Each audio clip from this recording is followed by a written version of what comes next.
Good morning વિદ્યાર્થી મિત્રો. આજે આપણે ચેપ્ટર 11th જેનું ટાઇટલ છે વારસાગત. લેખક છે દુર્ગેશ ઓઝા. દુર્ગેશ ઓઝાનું જન્મસ્થળ પોરબંદર છે અને વિદ્યાર્થી મિત્રો, આ લેખકને હું મળેલો છું, એમની સાથે ફરેલો છું. બહુ સરળ સ્વભાવના. આમ તો તેઓ બેંકની અંદર કાર્યરત છે. પોરબંદરની અંદર તેઓ હાલ રહે છે અને હું ઘણી વખત એમને મળેલો છું. એમની સાથે ઘણી ચર્ચાઓ પણ કરેલી છે. એમનો એક લઘુકથા સંગ્રહ છે અક્ષત, અને ખેલ નામનો એમનો વાર્તા સંગ્રહ છે. તેઓ સારા ગાયક પણ છે. એમના ગાયનો પણ મેં સાંભળેલા છે. એટલે આ લેખક મારા મિત્ર છે અને એમની સાથે મેં વાર્તાઓની ઘણી બધી ચર્ચાઓ પણ કરેલી છે, કારણ કે મારી વાર્તાઓ પણ છપાઈ છે. તો એ નાતે અમે ઘણી વખત મળેલા છીએ. તો એ વારસાગત એ એક લઘુકથા, જો એનો સાહિત્ય પ્રકાર છે લઘુકથા. લઘુ એટલે નાનું, નાની એવી કથા. લઘુકથામાં એનું લક્ષણ એવું છે કે એનો અંત છે ને આપણને ચોટ આપે, આપણે જેને કહીએ ને શોક લાગે એ રીતની. એમની ગૂંથણી સુંદર, લાઘવ એટલે સુંદર. તો નાની એવી એક પેરેગ્રાફ, બે પેરેગ્રાફની વાર્તા આપણને કેટલું બધું કહી જાય, એક ચમત્કૃતિ આપે. એનું નામ લઘુકથા. ગુજરાતી સાહિત્યમાં મોહનલાલ પટેલની લઘુકથાઓ ખૂબ પ્રખ્યાત છે. તમારે કદાચ આગળ ભણવામાં આવશે, ગુજરાતી મીડિયમમાં આવે છે. મોહનલાલ પટેલની લઘુકથાઓ ખૂબ જ સરસ હોય છે. હવે અહીંયા આ લઘુકથાનું ટાઇટલ વારસાગત. વારસો એટલે આપણને ખબર છે, પેઢી દર પેઢી ચાલ્યો આવતો વ્યવહાર. બાપ દીકરાને સોંપે, દીકરો એના દીકરાને સોંપે, આ વારસો જળવાતો જાય, એ વારસાગત. હવે અહીંયા કથા ખૂબ નાની છતાં તમે જુઓ એનું મૂલ્ય.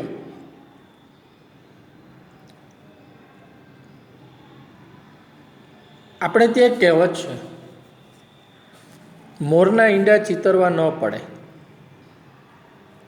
એટલે કે ઘણી વખત એવું બને છે કે બાપના ગુણ પુત્રની અંદર ઉતરી આવેલા જ હોય, એટલે કે મોરના ઈંડા ચિતરવા ન પડે.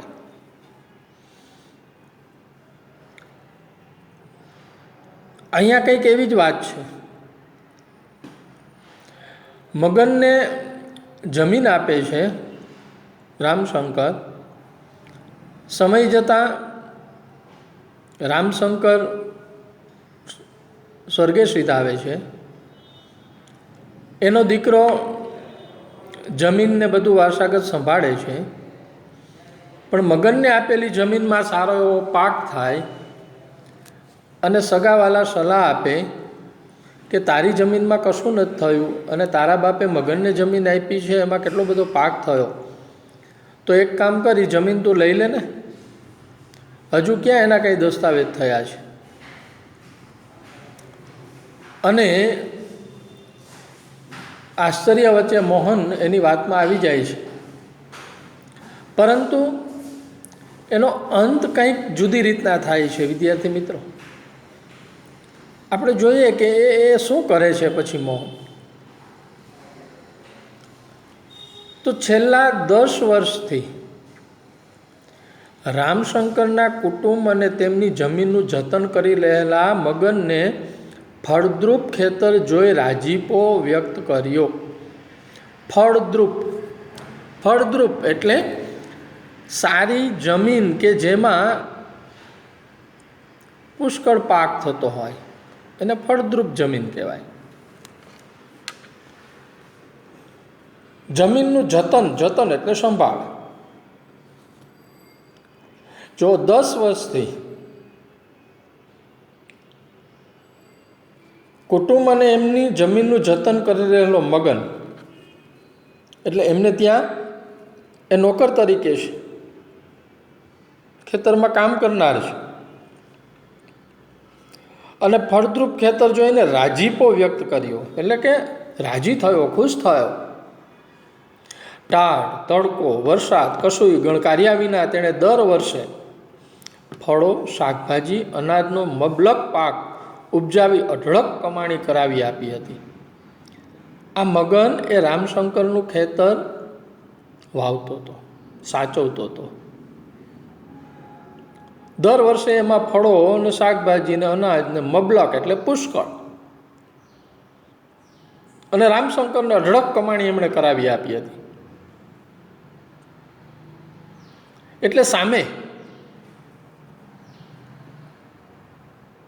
રામશંકરને પણ એમની મહેનતનો બદલો વાળવાનો શુભ વિચાર રામશંકરને આવતા એમણે જમીનનો એક કટકો મગનને કાઢી આપ્યો ને કહ્યું, મગન,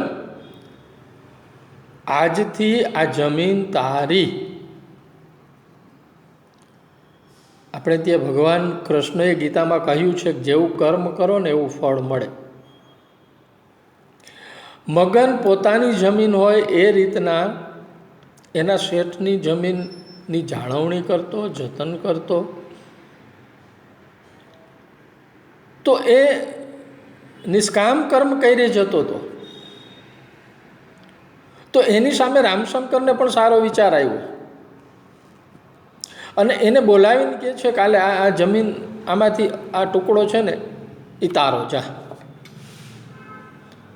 આજથી આ જમીન તારી, આમાં તારું મકાન બનાવ, ખેતર બંને તું બનાવ. ભગવાન કૃષ્ણએ યોગ્ય જ કહ્યું છે ને, જેવું કરો તેવું પામો. સારા કર્મનું ફળ સારું જ મળે છે. મગનને એનો બદલો મળ્યો, જમીન મળી. પણ બને છે એવું કે જમીનનું પાકું લખાણ એટલે કે દસ્તાવેજ થાય એ પહેલાં રામશંકર દેહ છોડ્યો, એ ગુજરી ગયા, કાગળિયા કંઈ થયા નહીં, સરકારી ચોપડે મગનના નામે જમીન હજુ ચડી નહીં, દસ્તાવેજ થાય તો થાય. અને બને છે એવું કે એ વર્ષે જમીનમાં જે મગનને આપેલી એમાં પુષ્કળ પાક પાક્યો, અને રામશંકરના દીકરા મોહનના ખેતરમાં પાક નિષ્ફળ ગયો. જો એટલે બધા સગાવાલા સ્વજનો આવીને પેલા મોહનને સલાહ આપે છે કે તારા બાપે આ જમીન મગનને આપી એ સાચું, પણ એનો પુરાવો ક્યાં છે? તું વ્યવહારું બન. આંકડે માખો વગરનું મધ છે, 4-5 આગેવાનોની ત્યારે હાજરી હતી, પણ એને તો આપણે ફોડી લેશું. હવે જો સગાવાલાઓ ચડાવે છે એને, મોહનને સલાહ આપે છે કે તારી જમીનમાં કાંઈ નથી થયું, એની જમીનમાં પુષ્કળ પાક થયો છો, તારા બાપે એને જમીન આપી એ સાચી વાત છે, પણ એની સાબિતી ક્યાં છે કે આ જમીન છે એ મગનની છે? ત્યારે 2-5 જણા હતા, હવે એને તો આપણે ફોડી લેશું, એટલે કે એને તો આપણે આપણા પક્ષમાં લઈ લેશું. આંકડે માખો વગરનું મધ, વિદ્યાર્થી મિત્રો રૂઢિપ્રયોગ છે. એટલે કે કશી પણ મહેનત વગર સહેલાઈથી કિંમતી વસ્તુ મળી શકે. આંકડે મધ હોવું એટલે દુર્લભ કે કિંમતી વસ્તુ સહેલાઈથી મળે એવું.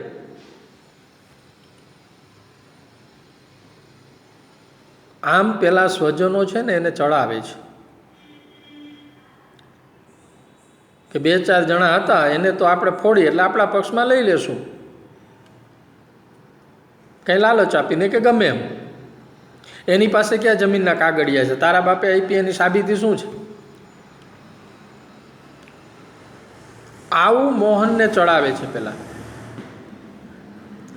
અને મોહન એની વાતમાં આવે છે અને મગન પાસે જાય છે. મગન તો હરખભેર આવકારી રહ્યો. આવો આવો નાના શેઠ, તમારા પ્રતાપે ને તમારા બાપુની કૃપાથી આ મારી જમીનમાં સોનાનો સૂરજ. એ તો હરખાઈ ગયો, નાના શેઠ આવ્યા, આવકારો આપે છે. અને સાથે એ ગણ ભૂલ્યો નથી, એ કહે છે કે તમારા બાપુની કૃપાથી આજે મારી આ જમીનમાં સોનાનો સૂરજ.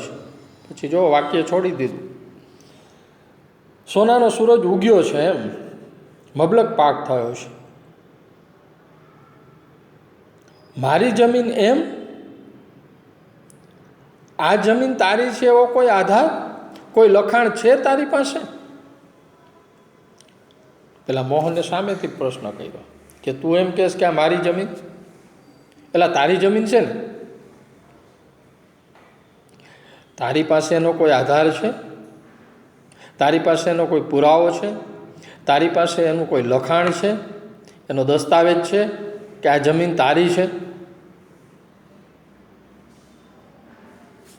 મોહન આવું પેલા મગનને પૂછે છે. મગન તો બિચારો સ્વાભાવિક રીતે સરળતાથી જવાબ આપે છે.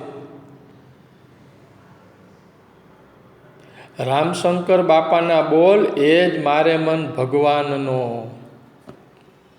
મારે દસ્તાવેજની શું જરૂર છે? મારે લખાણની શું જરૂર છે? મારા રામશંકર શેઠ હતા ને, એના બોલ, એના વચન, એણે જે કહ્યું કે આ જમીન તારી, બસ મારે મન એ ભગવાનનો બોલ છે. અને રામશંકરની સેવા પણ મગને એટલી જ કરી હતી, પૂરી નિષ્ઠાથી, પૂરી પ્રામાણિકતાથી, અને એનું જ ફળ એને આપ્યું હતું. એ તો એને ભગવાન લેખે છે. એટલે એને દીકરાને કહે છે કે મારે કાંઈ પુરાવાની જરૂર નથી. મારા શેઠે જે મને બોલી કરીને આપ્યું છે ને, મારા માટે એ જ મોટો દસ્તાવેજ, એ જ ભગવાનનો બોલ. મોહન કહે છે, કારણ કે ઓલા સ્વજનોએ ચડાવ્યો હતો ને, એ ન ચાલે, આ જમીન તારી નથી. શું સમજ્યું? કે એમ નહીં ભાઈ, આ જમીન તારી નથી, તારી પાસે કોઈ આધાર નથી, આનો પુરાવો નથી. લે આ કાગળો, કર સહી. એટલે છેડો ફાટે.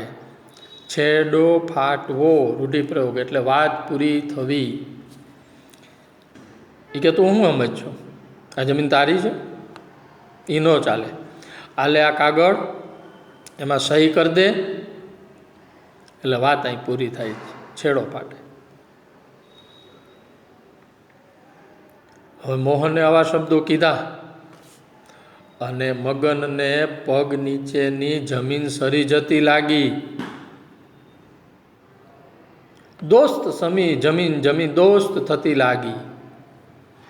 જેણે આખી જિંદગી આ જમીનને આપી હતી, જેણે આખી જિંદગી આ કુટુંબની સેવા ચાકરી કરી હતી અને મબલક પાક ઉતારીને આ શેઠને ચરણે ધર્યો હતો, એનો દીકરો આજે એમ કે ન ચાલે, લે કર સહી એટલે છેડો ફાટે.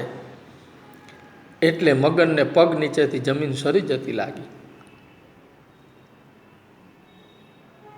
એટલે વાત પોતાના પર કાબુ ન રહેવો અને મગને ધ્રુજતા હાથે સહી કરી.